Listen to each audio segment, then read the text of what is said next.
നമസ്കാരം, വെട്ട് news on ടൈമിലേക്ക് സ്വാഗതം. കല്യാണം ഇനി വേറെ level. Basid wedding mall, Basid arcade, Poongottukulam, Tirur.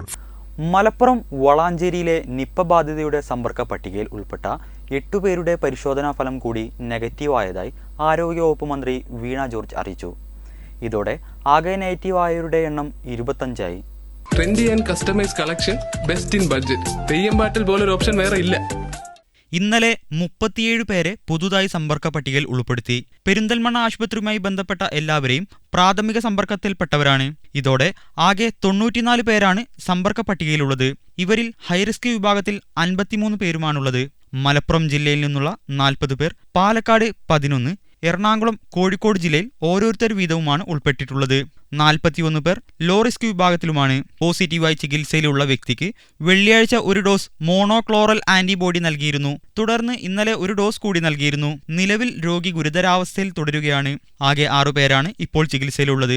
ഒരാൾ പെരിന്തൽമണ്ണ EMS ആശുപത്രിയിലും 4 പേർ മഞ്ചേരി മെഡിക്കൽ കോളേജ് ആശുപത്രിയിലും ഒരാൾ എറണാകുളം മെഡിക്കൽ കോളേജിലുമാണ്. വിവിധ വകുപ്പുകളുടെ ഏകോപനത്തോടെ ജില്ലയിൽ ജോയിന്റ് ബ്രേക്ക് ഔട്ട് ഇൻവെസ്റ്റിഗേഷൻ ആരംഭിച്ചിട്ടുണ്ട്. പനി സർവേയുടെ ഭാഗമായി 1781 വീടുകളിൽ ഇന്നലെ ആരോഗ്യ പ്രവർത്തകരെത്തിയതായി മന്ത്രി അറിയിച്ചു. വെട്ട് ന്യൂസ് വളാഞ്ചേരി.